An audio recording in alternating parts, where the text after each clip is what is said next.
Coming up on MAKOSI Today. All your bags have special names. Yes. Before we get into this particular bag, I'm holding it because I'm hoping you can keep it. How do you finance your business? My business is, I started by financing from money I got from my husband and from my last job. And the business, being a profitable business, has financed itself. Maknisy Collections is a fashion line that specializes in designing and producing handmade handbags, shoes, and accessories, African styling.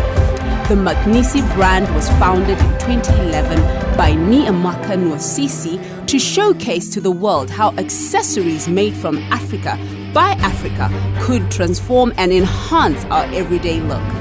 Today, I talked to MAKOSI, the CEO of Maknisy, about the journey to producing such a beautiful product, education, and family.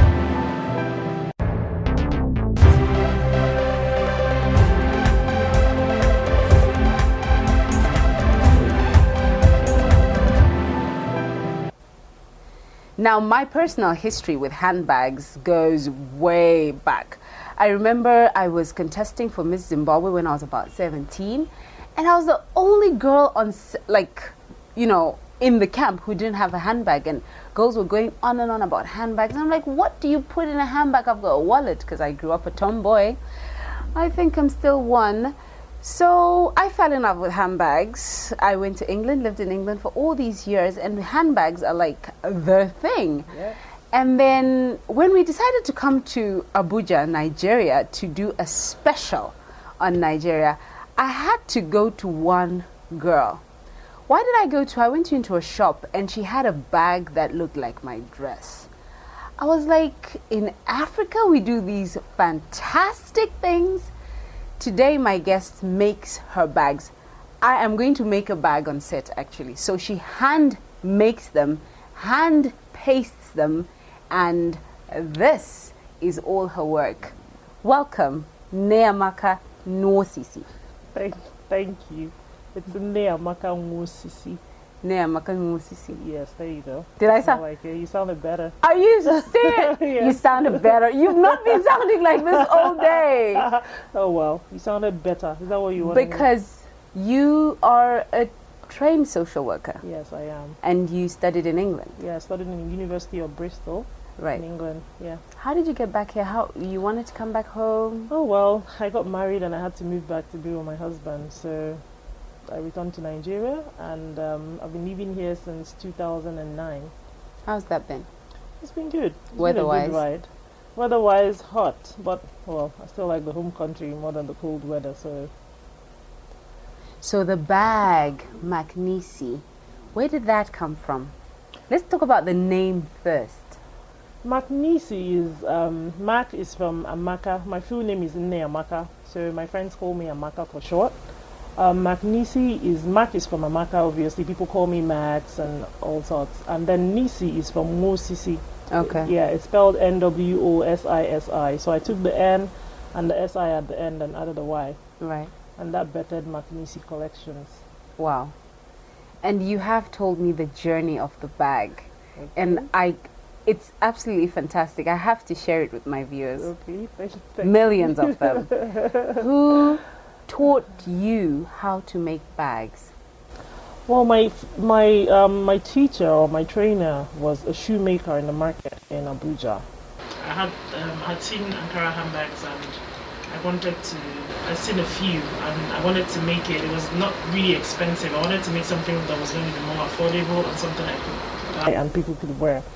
So I had a clutch. So I went into the market. This shoemaker that helped me to repair my shoes, I took the bag to him and said, can you copy this for me? I gave him a damask fabric. And he copied it exactly, like almost close to. The only mistake he did was that he used the wrong side of the fabric to place it. But it wasn't a problem for me. I got home, I said to my husband, babes, look at this bag. Like, this guy made it almost exactly of the replica of what I gave him to do. Mm-hmm. So, and I said to him, I'm actually looking at going into bag making. What did he say? Oh wow, he just looked at me. Oh, it was just like the dream. He didn't. I'm not sure he knew where it came from, but he was like, "Oh, okay." He did. It was a nice bag, and then he walked off. So that was how I started. The dream was for this guy to make the bags for me, and I will sell and deal with the business side of it.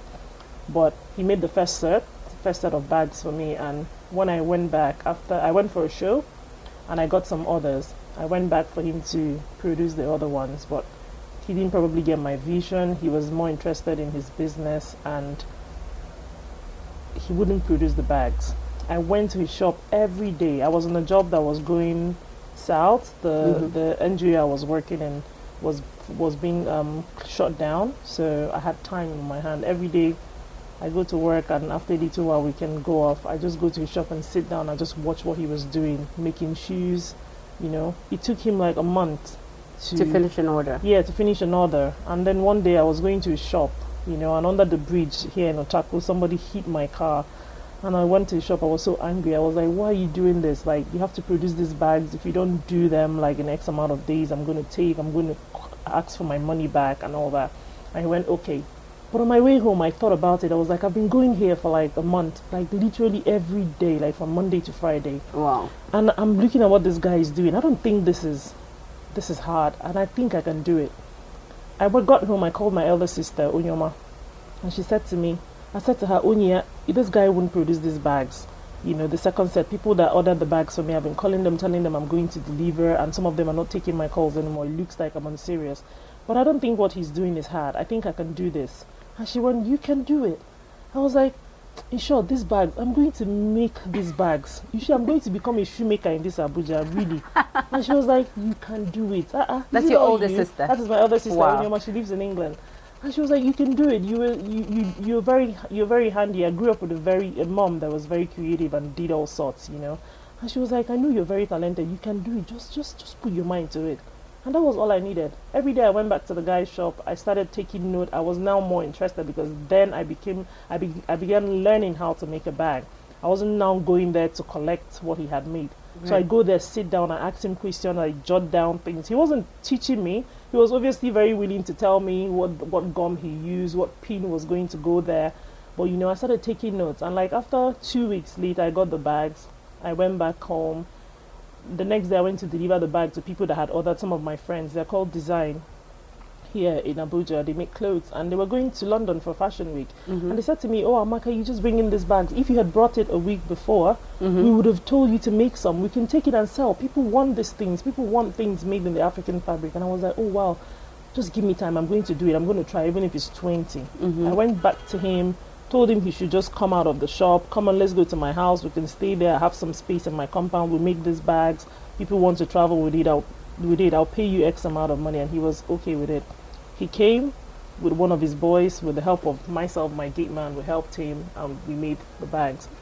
And when he finished, the next day, after delivering the bags, I went to his shop and I just asked for all I needed. I told him, give me fiber, give me gum, give me the pins, give me this and give me that. And I went home.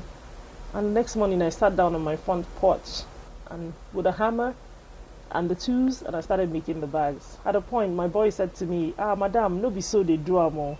Like, that's not what they were doing, like something I hadn't done well. I was like, "Were you really paying attention to what they were doing?" And he said, "Yes." I said, "Oh yeah, carry hammer, sit down, let's make this thing. Let's do this." Yeah. And this is 3 years and counting. We're still together. We've been making the bags. We're making really small clutch bags.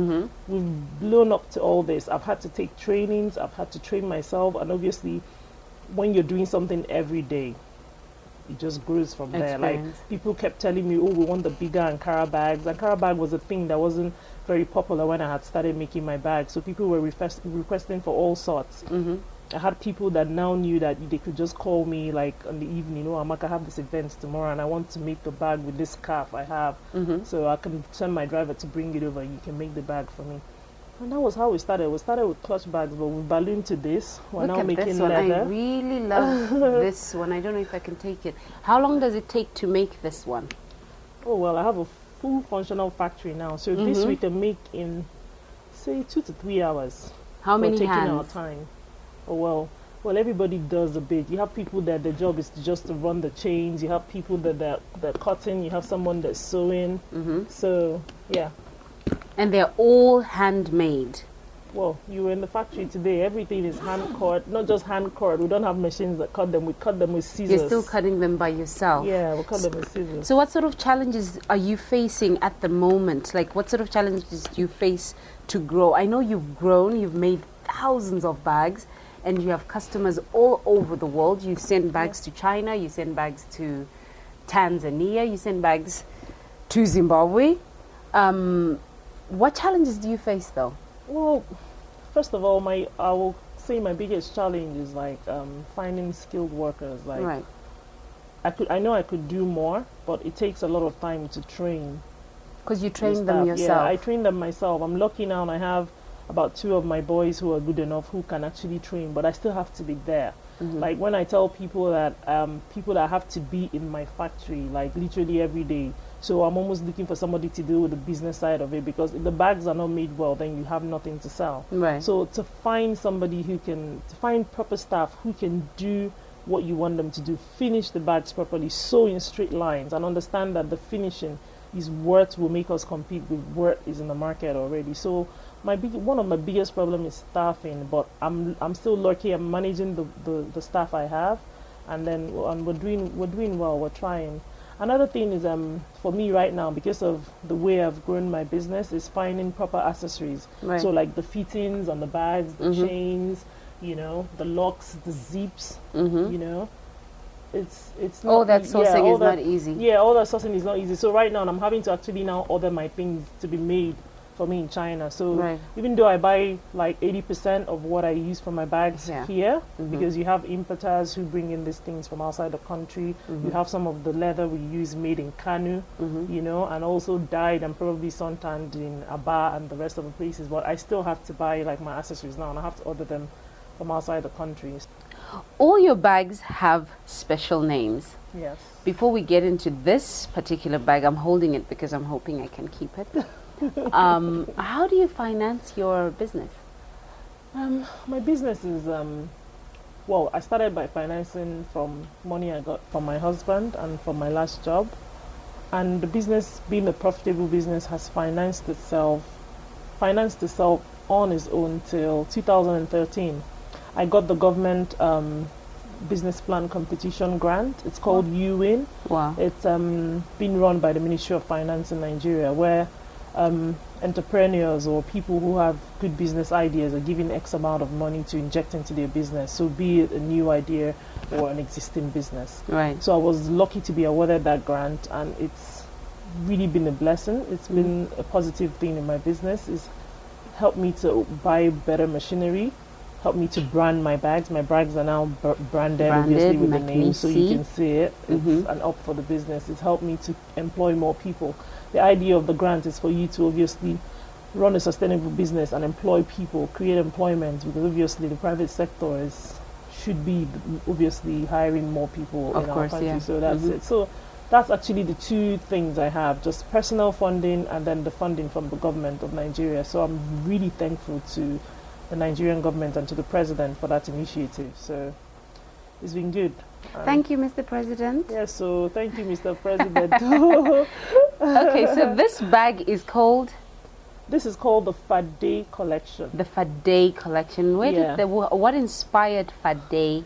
Well, Fade, I was named by my UK distributors. They're 2 sisters, Tomi and Fumi. They were the ones that pushed this collection, and they kept hounding me for something new. They're the ones that distribute my bags in the UK. So when the bag was finally made, they gave me a bit of an idea for the bag as well. So when the bag was made, I told them to name it. They're Yoruba. Yoruba is a tribe in Nigeria.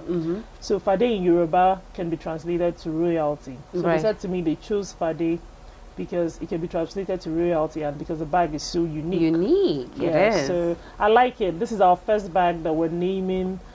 We're giving a local name, the Fade collection, and I like it. So it's really unique, and it has a story to it. So, well, I like it too. Thank you. So, what would you say is your greatest achievement so far?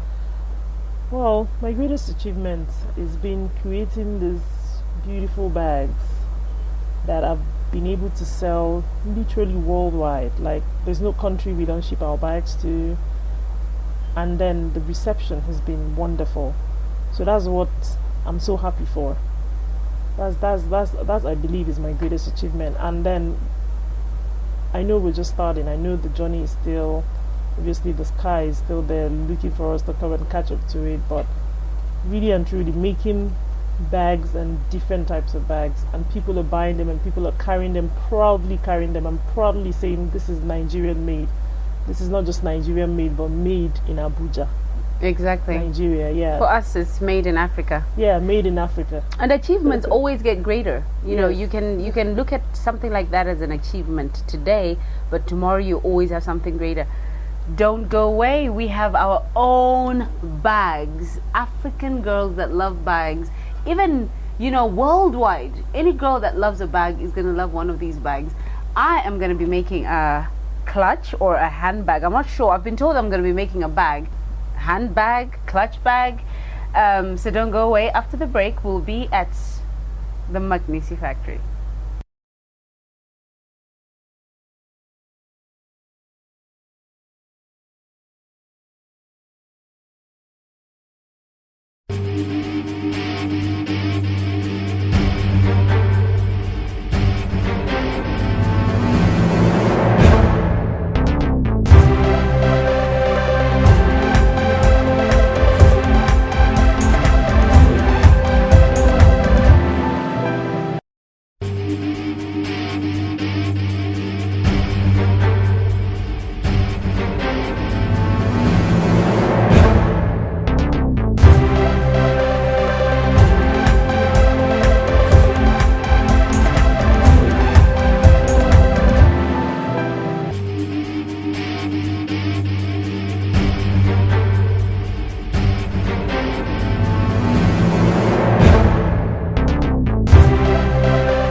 welcome back to this extremely inspirational episode of Makosi Today. So this is the bag you just saw us making at the Maknisy factory, and I'm quite surprised at how much stuff I can put in there. Let me show you.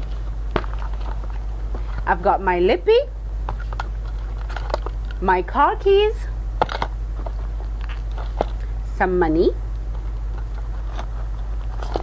and my 2 humongous smartphones. This is just amazing, and we made this in under an hour, but it's extremely technical.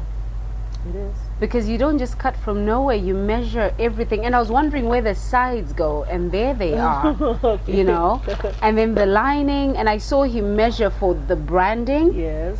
It's absolutely amazing. So where can we find these bags?